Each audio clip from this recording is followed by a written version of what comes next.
राजाधिराज सद्गुरुनाथ महाराज की जय. आम्ही वैकुंठीचे वासी भाग पहिला. विविध संप्रदायातील 100 संतांची संक्षिप्त चरित्र. श्रीयुत दीपक चंद्रशेखर केळकर सांगली यांनी लिहिलेल्या या चरित्र ग्रंथातील आज ऐकूया परमपूज्य श्री निरंजन रघुनाथ यांचं चरित्र. यांचा जन्म कार्तिक शुद्ध अष्टमी शके 1704 म्हणजेच इसवी सन 1782 आणि निर्याण तिथी भाद्रपद शुद्ध एकादशी शके 1777 इसवी सन 1855. परळी वैजनाथजवळ बालाघाटी वांजरा नदीच्या तीरावर कळंब हे गाव आहे. तिथे श्रीधरपंत श्रोत्री या नावाचे गृहस्थ राहत होते. त्यांच्याकडे कुलकर्णी पद होतं. श्रीधरपंत त्यांच्या पत्नीचं नाव लक्ष्मीबाई होतं. श्रीधरपंत हे कौशिक गोत्री आश्वालायन शाखी देशस्थ ब्राह्मण होते. या दाम्पत्याच्या पोटी कार्तिक शुद्ध अष्टमी शके 1704 म्हणजेच इसवी सन 1782 या दिवशी पंच उषक्काली पुत्ररत्न जन्माला आलं. या मुलाच्या बारशाच्या दिवशी अवधूत असं नामकरण करण्यात आलं. हा अवधूत म्हणजेच आमचे निरंजन रघुनाथ स्वामी होत. अवधूताचं बालपण हे कळंब या गावीच गेलं. विवाहाचं वय झाल्यावर त्यांचा भगवतीबाई नामक कन्येशी विवाह झाला. विवाहानंतर ते सपत्नीक पुण्याला आले. पुण्याला त्यांनी नष्टे या नावाच्या हुंडेकऱ्यांच्या दुकानात कारकुनाची नोकरी पत्करली.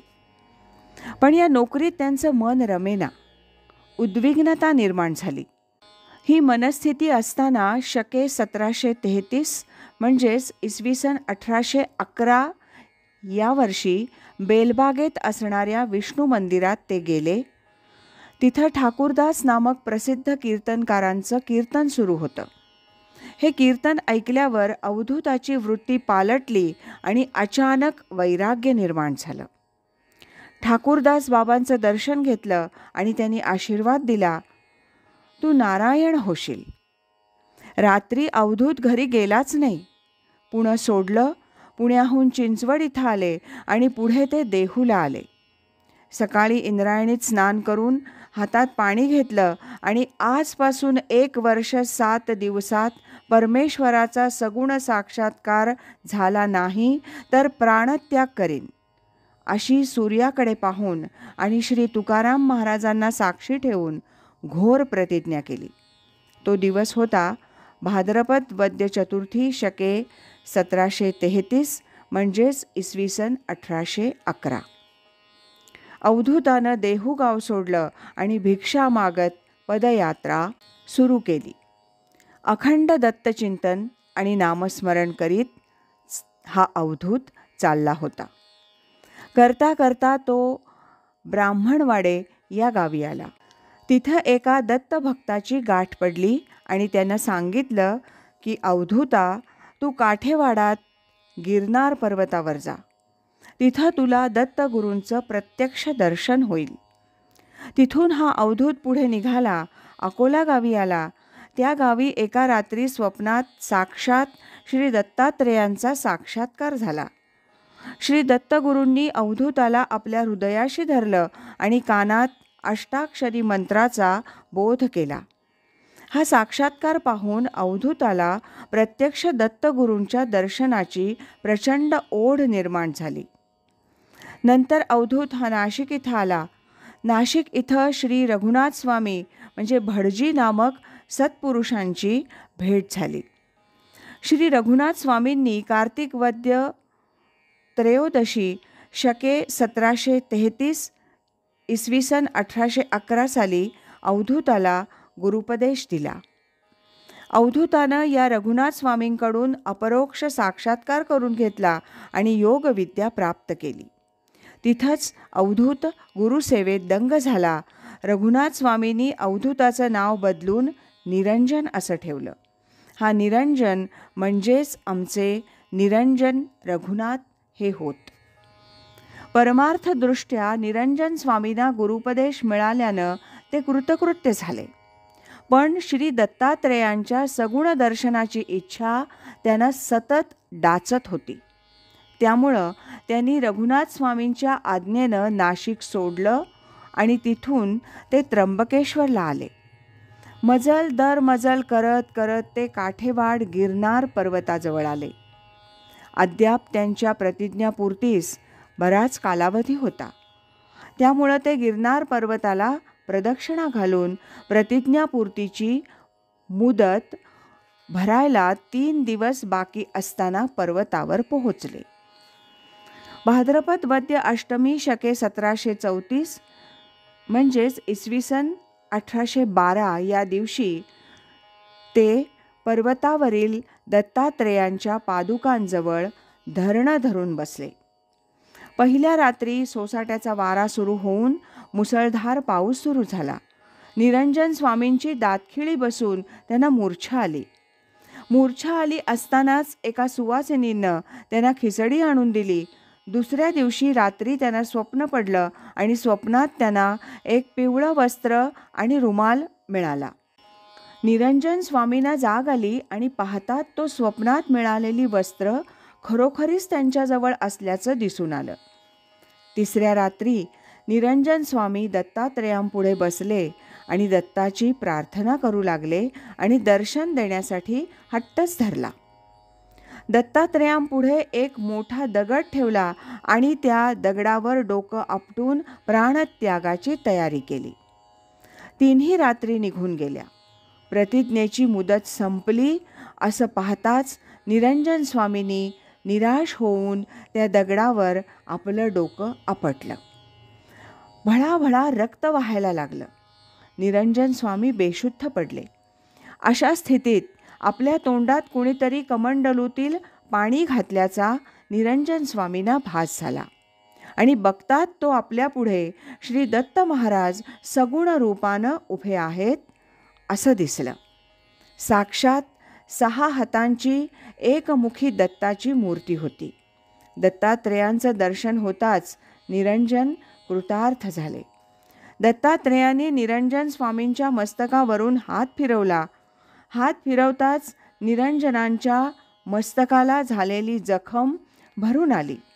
ही जखम झालेली खूण निरंजन स्वामींच्या कपाळावर शेवटपर्यंत होती. हे दर्शन निरंजन स्वामींना भाद्रपद वद्य एकादशी शके 1734 सोमवार इसवी सन 1812 या दिवशी झालं.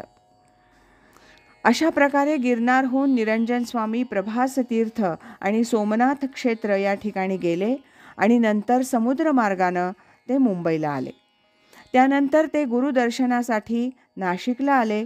तिथं सद्गुरूंजवळ राहून स्वात्मप्रचिती आणि साक्षात्कार ही 2 प्रकरणं लिहून त्यांनी सद्गुरूंना म्हणजे रघुनाथ स्वामींना अर्पण केली आणि नाशिक इथं कुटुंबियांसोबत राहिले. इथं काही दिवस राहून तिथून ते जुन्नर या गावी येऊन राहिले.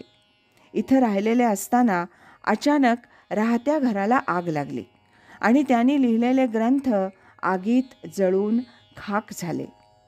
या ग्रंथांची राख घेऊन निरंजन स्वामी हे सप्तशृंगी गडावर गेले.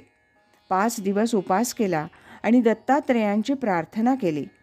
आश्चर्य असं की 5व्या दिवशी रात्री दत्तात्रेयांनी त्यांचा ग्रंथसंग्रह त्यांना पूर्ववत करून दिला.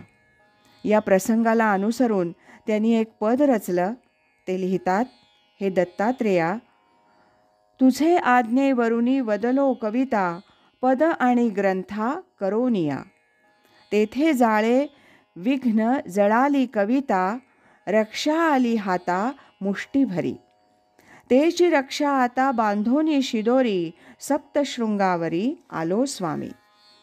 निरंजन म्हणे धावोनिया यावे, ग्रंथ उठवावे जळाले ते. तुझे कीर्ती गुण वर्णिले ज्या ग्रंथी, त्यांची रक्षा माती व्हावी काय. जागे होऊन या रक्षेसी पाहिले, तव ते ग्रंथ झाले पहिल्या वाणी. निरंजन म्हणे धन्य अजी झालो, आनंद पावलो गुरुकृपे. याच सप्तशृंगी गडावर त्यांनी संक्रांतीचा सण साजरा केला. आपली पत्नी सौ भगवती हिला निरंजन स्वामी म्हणाले, "अगं, संक्रांतीला बायका काहीतरी वस्तू लुटतात ना, आपलं सर्व संसारी सामान यंदा लुटून देतीस का?" हे ऐकून भगवतीनं होकार दिला आणि अनेक बायकांना त्यांनी त्यांचं सर्व सामान, वस्त्र, भांडी सर्व काही लुटून टाकलं. या दरम्यान श्री निरंजन स्वामींना यथावकाश 4 अपत्य झाली: रामकृष्ण, योगीराज, विष्णू आणि वासुदेव. सर्व संग परित्याग करून ते पत्नी आणि मुलांसह आळंदीला आले. तिथं ज्ञानेश्वर महाराजांच्या दृष्टांतानुसार त्यांनी अमृतानुभव पदबोधिनी हा अमृतानुभवावरील टीकाग्रंथ लिहिला. नंतर शके 1767 म्हणजे इसवी सन 1845 ते कोल्हापूर प्रांतातील वळवडे या गावी गुरुबंधू श्रीमंत वासुदेव पंडित तथा भाऊ महाराज यांच्यापाशी सहकुटुंब जाऊन राहिले. श्री निरंजन स्वामींची कीर्ती मिरज संस्थानचे अधिपती श्रीमंत गंगाधरराव बाळासाहेब पटवर्धन यांच्या कानावर गेली आणि त्यांनी निरंजन स्वामींना मिरजेस आणलं आणि श्रीमंतांनी निरंजन स्वामींचा अनुग्रह घेतला. निरंजन स्वामींची वृत्ती विरक्त असल्यानं त्यांनी श्रीमंतांकडून मठ किंवा इनाम, जमीन वगैरे काहीही घेतलं नाही. पण श्रीमंतांनी त्यांचे चिरंजीव श्री योगीराज यांना मिरज इथं मठ बांधून इनाम, जमिनीची सनद दिली. मिरज मुक्कामी निरंजन स्वामींनी ज्ञानेश्वरीवर टीका, गीतेवरील शांकर भाष्याची टीका, रघुनाथ चरित्र, आत्मबोध प्रकाशिनी, आत्मचरित्र, केनोपनिषद टीका, मांडोक्य उपनिषद टीका, महावाक्य टीका, पदपदांतर इत्यादी ग्रंथरचना केली. मिरज इथल्या किल्ल्यात त्यांनी स्वतः 6 हातांची एकमुखी दत्ताची मूर्ती स्थापन केली. ती मूर्ती अद्यापही तिथं आहे. प्रपंच आणि परमार्थ दोन्ही साधून आपण आपलं ध्येय साध्य केलं. आता या जीवनात मिळवण्याजोगं काही राहिलं नाही.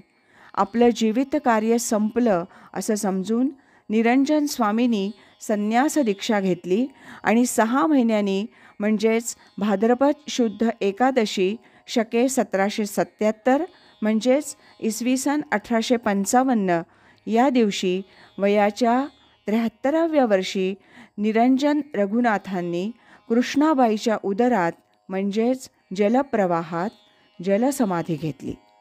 त्यावेळी त्या भागात धन्योहम धन्योहम धन्योहम असे आवाज निनादले. हे होतं परमपूज्य श्री निरंजन रघुनाथ यांचं चरित्र. यानंतरच्या भागात आपण ज्ञानेश्वर कन्या तथा प्रज्ञाचक्षू परमपूज्य श्री गुलाबराव महाराज यांचं चरित्र ऐकणार आहोत. राजाधिराज सद्गुरुनाथ महाराज की जय.